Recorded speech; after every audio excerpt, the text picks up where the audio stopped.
My name's Ken Murphy, the Diwrnod Archaeological Trust, and we're at White Sands Bay, St Patrick's Chapel, which we're standing on here. It's always been known about St Patrick's Chapel. There's nothing to see on the surface anymore. As you can see here, it's just a grassy mound next to the beach. Nothing particularly obvious to be any below ground remains. But it is a chapel thought to be dating the building itself, which is below ground, to the 11th, 12th century. But below that are earlier burials in an early cemetery, which we've, always known about, but not done much about until I think it was 2014. And if you remember then, we had some very big storms, the huge winter storms, and simply it took away part of the front edge of the chapel. About 10 years previous to that, the National Park, Pembrokeshire Coast National Park, had armoured the front with big boulders, and they were stripped away one night in one of the storms. And I believe that they came straight back to the National Park the next day and put them all back again, and the next night they were just stripped off again. And at that point he said, well, you can't really just keep doing this, it's just not practical. And those storms did reveal quite a few burials, human remains, in the sand dune of the chapel itself. So at that point we decided we had to do something about it. We couldn't just let it sort of sit there and erode with human remains, bits of skull and so forth, fall onto the beach and fall onto visitors' heads, as you see down there. So in 2014 we did, first of all, a small scale excavation just to see what was there, what survived. And quite clearly it was the preservation was quite extraordinary on the site. It is a wind-blown sand site. So the human remains, the bones, the skeletons are preserved in pretty much perfect condition. And also what was so surprising was that instead of just having what we call a flat cemetery with burials just spread across a wide area, they've been stacked up one on top of the other. So the sand accumulated over several hundred years and covered earlier burials. New ones were put in the ground, and other ones on top and on top and top, and so on. About 11 deep in total in places, we now know over about 250 years, about 800 AD, round to about 1000, 1050 AD. The chapel itself, the stone-built chapel, which is below, actually you can see behind you there's a stone here. The site was excavated, or partly excavated, in 1924, and this stone sits over the altar of the chapel. The excavation then just concentrated on the stone-built chapel itself, not much else. So they just simply cleared out the rubble and stuff that was inside the chapel itself, and then just revealed the walls, and that was it, and then backfilled it. But they didn't look at the stuff that was below it, which is, in many ways is the more interesting remains archaeologically. So this is the altar of the chapel here, and the chapel itself extends not too far. It's a very, very small building, about 4 metres wide, about 12 metres long, so not big at all. And that was the last use of the site, was a stone-built chapel. Yeah. I say built, we think 12th, perhaps 12th, 13th century, perhaps a bit earlier, and that seemed to go into use until around about, we think, sometime in the early 16th century, where it just seems to be abandoned and just left to decay. And it does, from what we know from the excavation, it just seems that it was just left to fall apart. We had lots of roofing slate, bits of rubble all over the place, so it just slowly fell apart over several hundred years until 1924, when it was then excavated. And we suspect, but we don't know for certain, in 1924 the foundations were still visible on the surface. Otherwise they wouldn't have known exactly where to excavate. Yes, it's one of many chapels in the parish of St David's. So they would have had very close connections with what's now the cathedral. At the time it probably served as not quite a parish church, but as a place of worship if you couldn't get to the cathedral. But also, in addition to that, it would have been very much serving the seafaring community here. White Sands was the main port for St David's in the medieval period. It doesn't look like it now. It's like a big open beach, which it obviously is a big open beach. But we think 1,000 years ago, the landscape was quite different.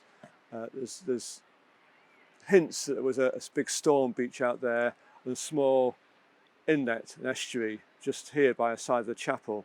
So a place where you could bring your boats in as a safe haven. So this chapel would have been probably the last place you would have gone to before setting off to sea, and the first place you would come to after returning. So quite an important part. Martin Haven's got a very nice cross incised stone there. It's found a few years ago. Indicates that perhaps there was some sort of ecclesiastical foundation there, perhaps a chapel there. We don't know where that is.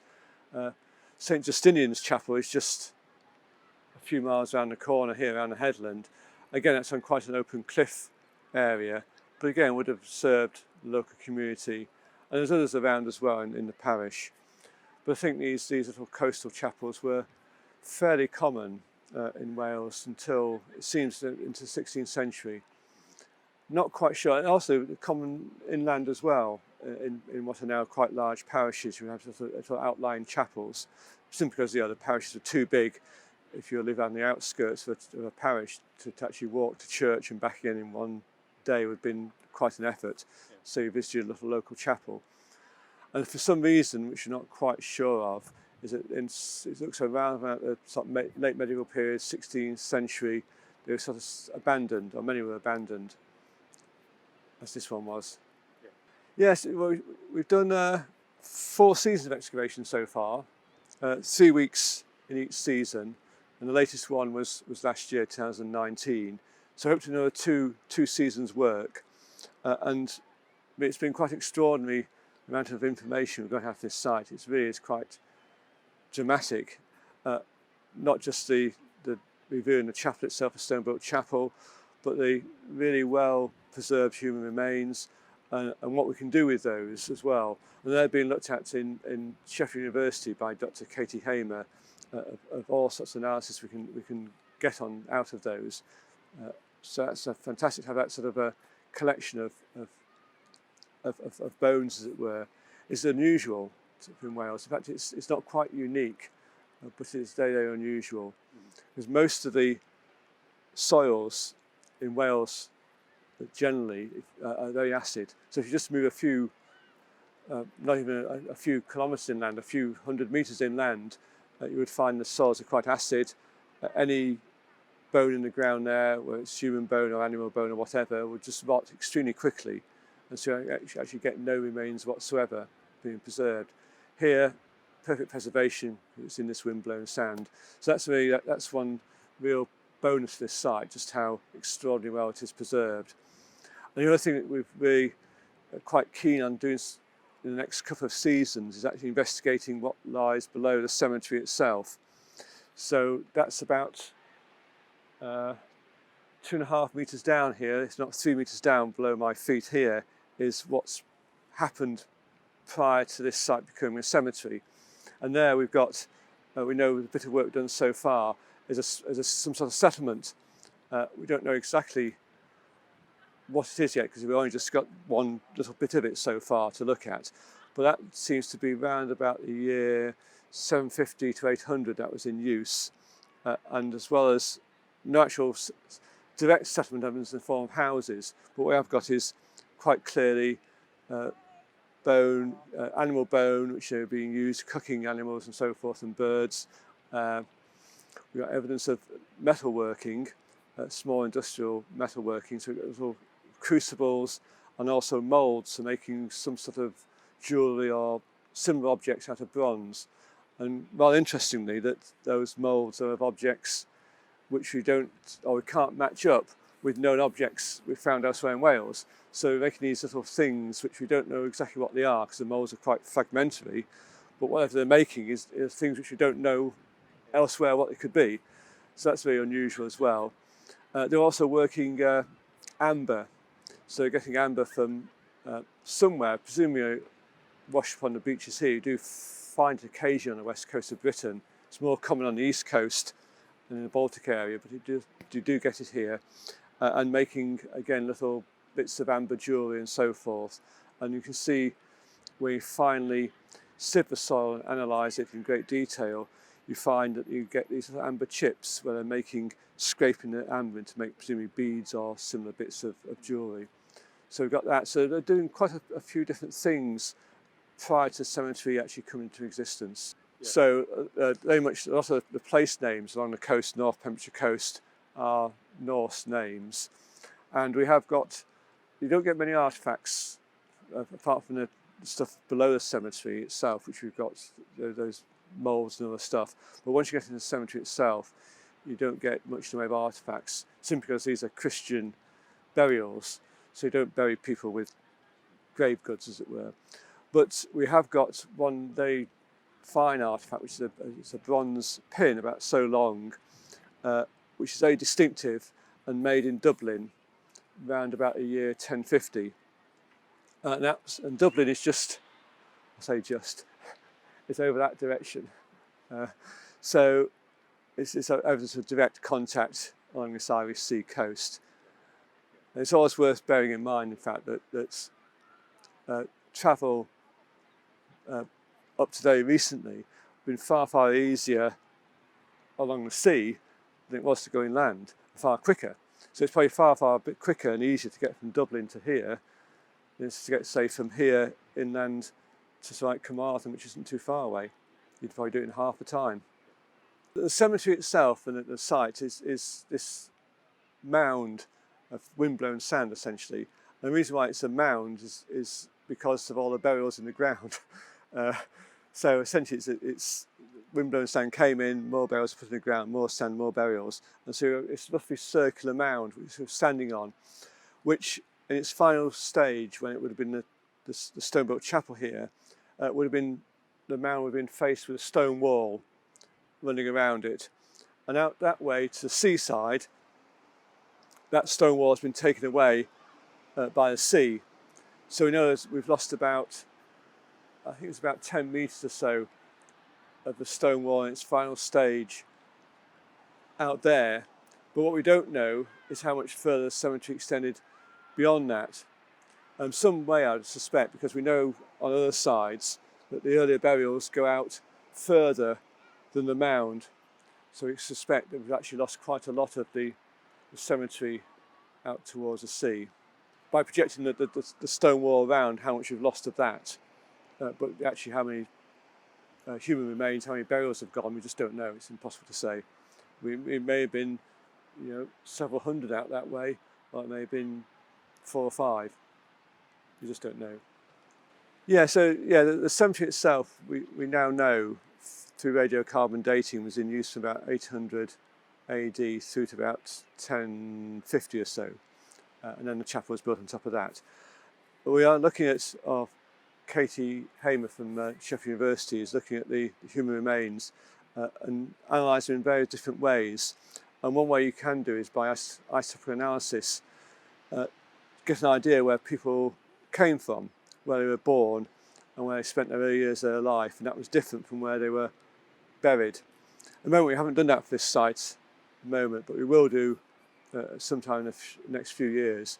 But elsewhere, that's been looked at, and Katie has analysed some other burials from other cemeteries on the Pembrokeshire coast, and it seems that a lot of people actually who were buried there were not local, so they come from various different places, not just in Wales or further across in Britain, but also from Ireland, which again, not surprising, just across the water, but also even further afield, perhaps even from continental Europe or the Mediterranean area.